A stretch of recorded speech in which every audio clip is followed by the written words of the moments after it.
أهلين يا ابني. عملتوا اللي قلت لكم عليه؟ عظيم، خليه يفوت.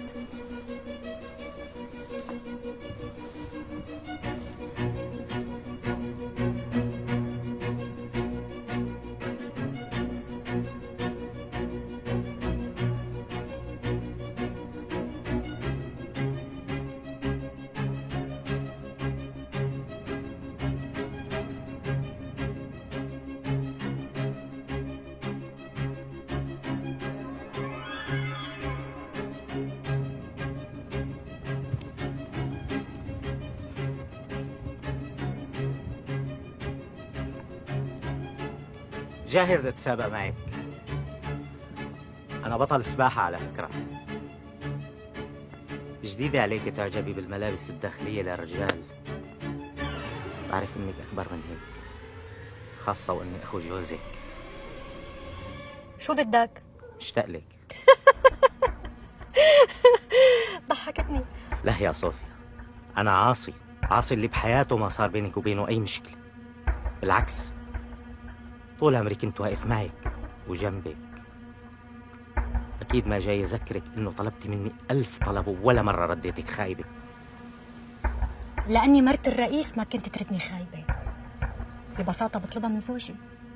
إذا جاي تضرب مني إياها بحب خبرك، بعد عمايلك ما بقى في ذاكرة. لو فيك تطلبيها من جوزك ما لجأتي لي يا صوفيا. شو بدك؟ عندي شغل. بدي تتذكري إني وقفت معك كتير، وبحاجة توقفي معي مرة واحدة بس. كيف؟ مراد طلع قرار تسريح لكل الضباط اللي بيخصوني، وتسرب لي مخطط إنه بده يعتقلني، إذا مو أكتر من هيك. كيف بقدر بخدمك؟ تلعبي دور وساطة. تسكرت كل الطرق بيني وبين فرات. من كل عقلك بعد كل شي صار بينفع دور وساطة؟ أي شخص بالعالم بيجوز ما ينفع، دول بيجوز ما تنفع، بس أنت بتقدري. حتى لو بقدر، شو مصلحتي بالموضوع؟ وكيف فيني أرجع أوثق فيك بعد ما غدرت بأقرب الناس إلك؟ أنا ما غدرت بحدا. كان بده يستسلم لتهديد سخيف ويطالع نادر ويحط سمعتنا بالأرض. واللي عملته حضرتك أنقذ سمعتكم؟ اللي عملته غضب بني آدم طبيعي من تصرفات دكتاتور. والديمقراطية تتعامل مع الفرنسيين على أساس هو ما تعامل مع الإسرائيليين؟ على الأقل أنا واضح مو كذاب. أي تجاوز تاني بهينك. ممنوع تحكي كلمة واحدة عن فرات برات الطريق بحضوري. في إهانة أكتر من اللي أنا فيه هلا؟ طبعا في. أنت جرب غلط من جديد ورح تعرف شو يعني. صوفيا، أنا بحاجة لمساعدتك.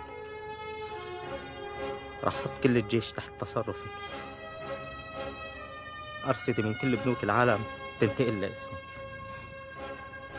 كان بدك تجربي تفوتي باللعبة، وأنا جاهزة تكوني أكبر قوة بالبلد. مع الأسف ما ضل شي بإيدك تقدمه. لأني بورطة. جربي تطالعيني منها ورح فاجئك. أنا اللي رح أفاجئك.